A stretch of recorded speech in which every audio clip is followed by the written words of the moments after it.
नमस्कार दोस्तों। आज हम फिर राजस्थान में पाए जाने वाले गायों की नस्लों के बारे में बात करेंगे। हमने पिछले वीडियो में देखा कि राजस्थान में जो दुधारू नस्ल है उसके बारे में हमने बात की थी कि राजस्थान में उत्पत्ति के आधार पर कितने प्रकार की गायें पाई जाती है। उस हिसाब से दुधारू, देवकाजी, बहारवाग। तो आज हम बात करेंगे देवकाजी नस्ल के बारे में। तो जो राजस्थान में देवकाजी नस्ल की जो गायें पाई जाती है, देवकाजी का मतलब कि जिनको दूध के पर्पज से भी पाला जाता है और बाहर ढोने के यानी खेती के काम के लिए भी जिनको पाला जाता है, आज उनके बारे में बात करेंगे। तो हमारे सबसे पहले नस्ल आती है कांकरेज। सबसे पहले नस्ल आती है राजस्थान में पाई जाने वाली देवकाजी नस्ल में, तो सबसे पहले आती है कांकरेज। तो इस नस्ल को हम सांचौरी या बाड़मेरी नस्ल भी कहते हैं।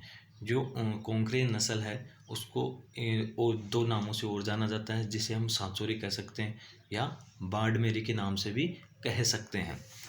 फिर हम इसकी बात करें जन्म स्थान की। इसके जन्म स्थान की बात करें तो ये गुजरात का रण क्षेत्र, गुजरात का कच्छ का रण तथा दक्षिणी पूर्वी हिस्से में पाई जाती है। जो गुजरात का कच्छ का रण का दक्षिणी पूर्वी हिस्सा है उसमें ये नस्ल इस नस्ल की जन्म हुआ, यानी वहाँ पैदा हुई। फिर है कि इसका वितरण क्षेत्र ये है और कहाँ कहाँ फैली हुई है ये नस्ल। तो ये राजस्थान में इस नस्ल को जो इसका वितरण क्षेत्र है वो इसको राजस्थान में ये राजस्थान में कहाँ कहाँ और पाई जाती है, तो ये जालोर में, सांचौर, बाड़मेर तथा जोधपुर क्षेत्र में पाई जाती है। जालोर, सांचौर, बाड़मेर और जोधपुर क्षेत्र में ये नस्ल पाई जाती है। अब हम इसकी बात करें, जब इनके जन्म स्थान की बात हो गई और वितरण क्षेत्र की बात होगी, इसके बाद में आता है इनका शारीरिक लक्षण कि इसकी बनावट कैसी है, और हम इसे कैसे पहचाने। तो अब शारीरिक लक्षण में हम बात करें तो ये नस्ल जो राजस्थान में जो गायों की नस्ल पाई जाती है, उसमें से सबसे भारी नस्ल कौन सी है? सबसे भारी नस्ल है कांकरेज।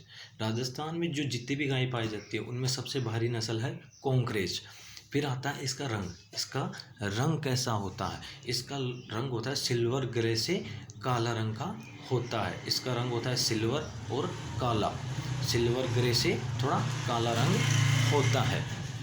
अब हम बात करें इसके ललाट की। जो ये ललाट है इसकी बात करें तो इसका ललाट चौड़ा तथा बीच में से धंसा हुआ यानी प्लेटनुमा होता है। यानी ये चौड़ा होता है और ये बीच वाला हिस्सा है वो थोड़ा अंदर की तरफ धंसा हुआ होता है, जैसे अपने प्लेट होती है उसकी, उसी प्रकार जैसे प्लेट नुमा कहे। फिर बात करें हम सींग की। हम इसकी बात करें ललाट के बाद में सींग की। तो जो सींग है इसका आधार थोड़ा मोटा होता है। जो आधार जहाँ से सींग उगता है वहाँ पे इसका आधार थोड़ा मोटा होता है तथा भारी भरकम होते हैं, भारी भरकम होते हैं तथा इसके सींग लंबे होते हैं। तथा अंत में जो अंत वाला हिस्सा होता है वो कैसा होता है? नुकीला होता है। अब इसके सींग लंबे होने की वजह से ये गर्दन ऊपर उठाकर चलता है। इसके सींग लंबे होने की वजह से ये गर्दन ऊपर उठाकर चलता है। इसलिए जो ये चाल चलता है, ये कांकरेज नस्ल जो चाल चलता है उसे कहते हैं सवाई चाल भी कहते हैं। जो ये गर्दन इसकी ये ऊपर उठाकर चलता है सींग लंबे होने के कारण, जो ये चाल चलता है उसे कहते हैं सवाई चाल। अब बात करें इसकी नाभि की। इसकी नाभि लंबी होती है, वह नीचे लटकी हुई होती है। जो बीच वाली हम देसी भाषा में कहे जिसे सूंडी कहते हैं, जो सूंडी होती है या नाभि होती है वो थोड़ी लंबी और नीचे लटकी हुई होती है। अब हम बात करें इसके कानों की। नाभि के बाद में कान। अब कान इसके लंबे व लटके हुए होते हैं। इसके कान होते हैं लंबे होते हैं, थोड़े नीचे लटके हुए होते हैं। तथा जो इसके नर होते हैं, जो कांकरेज नस्ल में जो नर होते हैं वो शक्तिशाली होते हैं तथा सक्रिय यानी फुर्तीले होते हैं। यानी सक्रिय मतलब शक्तिशाली का मतलब ये बाहर ढोने और खेती के काम में लिए जाते हैं जो इसके नर होते हैं वो। अब बात करें हम इसके औसत दुग्ध उत्पादन की, कि ये अपने ब्यावत काल में यानी जो ये देवकाजी नस्ल है वो दूध के पर्पज से पालते हैं और खेती के पर्पज से भी पालते हैं। तो ये कोंकणी नस्ल है अपने ब्यावत काल में कितना दूध देती है, तो जो कोंकणी नस्ल है वो औसतन देती है 1300 से 1500 केजी प्रति ब्यावत काल, यानी 1300 से 1500 लीटर दूध देती है अपने एक पूरे ब्यावत काल में। अब इसके बात करें हम औसत वजन की, तो नर का होता है 520 केजी। जो नर है कोंकणी नस्ल में उसका होता है 520 केजी और मादा है 480 केजी, यानी ये सबसे भारी नस्ल होती है कोंकरेज। तो इसका जो नर है वो कितना होता है कि 520 केजी होता है, सबसे भारी नस्ल में आती है कौन सी, राजस्थान में कोंकरेज नस्ल। अब बात करें हम इसके बाद में जो नस्ल आती है देवकाजी नस्ल में बात करें हम जो हरियाणा नस्ल है उसकी बात करें हम, तो इसका जन्म स्थान है हरियाणा प्रदेश के, जो हरियाणा है उसके आसपास सटे इलाके जैसे रोहतक है, हिसार है, गुड़गांव है, वहाँ पर इसका जन्म स्थान है किसका, हरियाणा का, जो हरियाणा नस्ल है उसका। अब इसका वितरण क्षेत्र देखे तो हरियाणा से सीमा से लगते हुए राजस्थान क्षेत्र जैसे जयपुर, अलवर, चूरू, झुंझुनू, गुड़गांव आदि, तो जो इसकी वितरण क्षेत्र है वो हरियाणा की सीमा से लगते हुए राजस्थान में जैसे जयपुर है, जयपुर जिला आ गया, अलवर आ गया, चूरू आ गया, झुंझुनू, गुड़गांव, इनमें ये गाय पाई जाती है। इनका वितरण यानी वहाँ फैली हुई है। तो अब आगे बात करें, जन्म स्थान हो गया, वितरण क्षेत्र हो गया, इसके बाद में आता है क्या, शारीरिक लक्षण। तो शारीरिक लक्षण में सबसे पहले आता है उसका रंग, इसका रंग हरियाणा का, तो इसका रंग होता है सफ़ेद हल्का धूसर, यानी सफ़ेद होता है हल्का हल्का जैसे मटमैला यानी थोड़ा बिल्कुल वाइट भी नहीं होता लेकिन सफ़ेद और थोड़ा धूसर होता है इसका किसका, हरियाणा का रंग, हरियाणा नस्ल का रंग। अब इसके सींग होते हैं वो छोटे होते हैं, जो हरियाणा नस्ल है उसके सींग इसके सींग छोटे होते हैं। चेहरा लंबा होता है, जो चेहरा होता है वो थोड़ा लंबा होता है किसके बजाय, कोंकरेज के बजाय, जो कोंकरेज नस्ल है उससे थोड़ा लंबा होता है। अब हम बात करें इसके आगे ललाट की, तो ललाट है वो ललाट चपटा व दोनों सींगों को बीच में सुविकसित होता है। जो ललाट होता है वो थोड़ा प्लेन यानी चपटा होता है, जो सींग होता है उनमें सुविकसित बिल्कुल प्लेन टाइप का और एडजस्टमेंट यानी बिल्कुल फिक्स से होते हैं।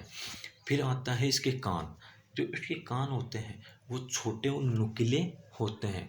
जो हरियाणा नस्ल है उसके कान बिल्कुल छोटे और नुकीले टाइप के होते हैं, ज़्यादा भारी चौड़े कान नहीं होते। फिर आते हैं बात करें इसके शरीर की चमड़ी की, तो इसकी चमड़ी जो होती है हरियाणा नस्ल की वो बिल्कुल पतली होती है। कोंकरेज से और राठी ये और बाकी नस्ल है जो देवकाजी बाकी आएगी बाद में, तो देवकाजी नस्ल में इसकी चमड़ी है बिल्कुल पतली होती है हरियाणा नस्ल की। अब पूंछ की बात करें तो इसकी पूंछ होती है छोटी तथा हुक जॉइंट, जो पीछे वाला पैर वाला जॉइंट है गोडी वाला, जिसे हम गोडी कहते हैं, जो जहाँ से मुड़ती है वहाँ जो जॉइंट है वहाँ हुक जॉइंट तक यानी छोटी होती है। नीचे वाला फैटलोई जॉइंट, उससे ऊपर वाला हुक जॉइंट, जो नीचे वाला है जो टकना है वो हुक जॉइंट, उस टकने से ऊपर वाला जो जॉइंट है, जो ऊपर वाला जॉइंट है हुक जॉइंट, बीच वाला जॉइंट, वहाँ तक इसकी पूंछ होती है। अब बात करें हम इसके औसत दुग्ध उत्पादन की, ये अपने ब्यावत काल में कितना 1000 से 1200 लीटर प्रति ब्यावत काल दूध देती है। कौन सी, हरियाणा नस्ल अपने एक ब्यावत काल में कितना दूध 1000 से 1200 लीटर प्रति केजी दूध देती है पूरे ब्यावत काल में। फिर आता है, हम इसकी बात करें वजन की, हम इसके वजन की बात करें तो इसका नर जो हरियाणा नस्ल का नर है, जो नर है उसका वजन पाया जाता है 420 केजी। 420 केजी वजन पाया जाता है नर का।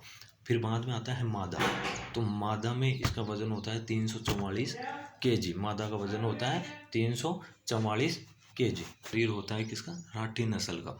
हम बात करें अब इसकी दुग्ध उत्पादन की, हम इसकी बात करें दुग्ध उत्पादन की, तो दुग्ध उत्पादन अपने ब्यावत काल में ये 1000 से 1500 लीटर, 1000 से 1500 लीटर प्रति ब्यावत काल दूध देती है। कौन सी? राठी नस्ल। राठी नस्ल 1000 से 1500 लीटर प्रति ब्यावत काल दूध देती है।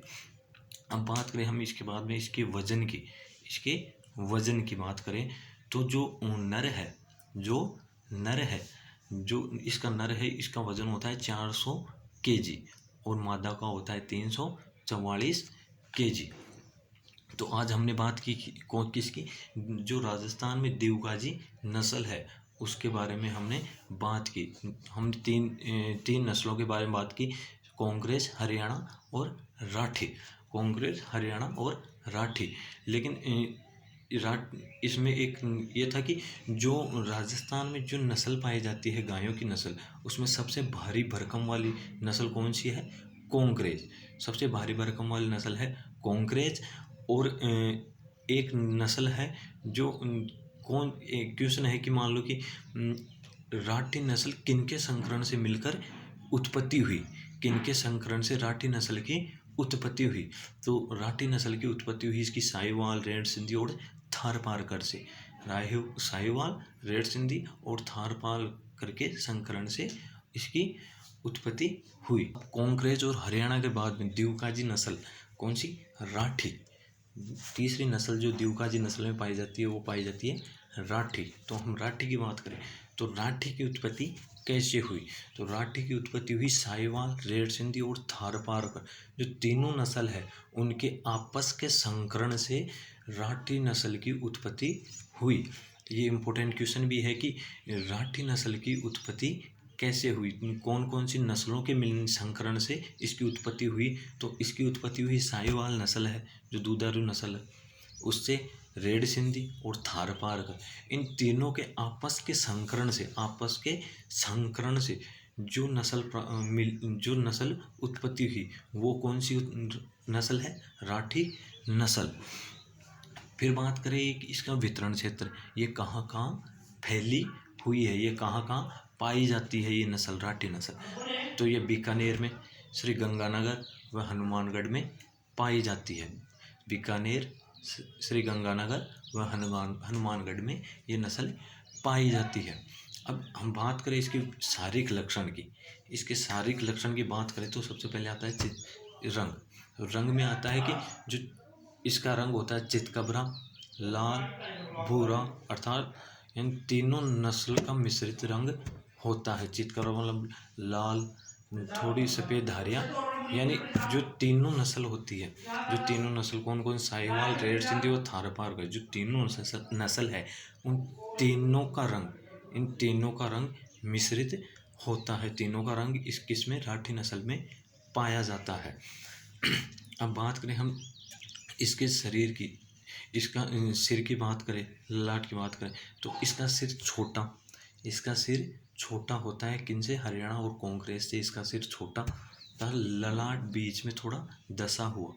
इसका ललाट किसी की भांति?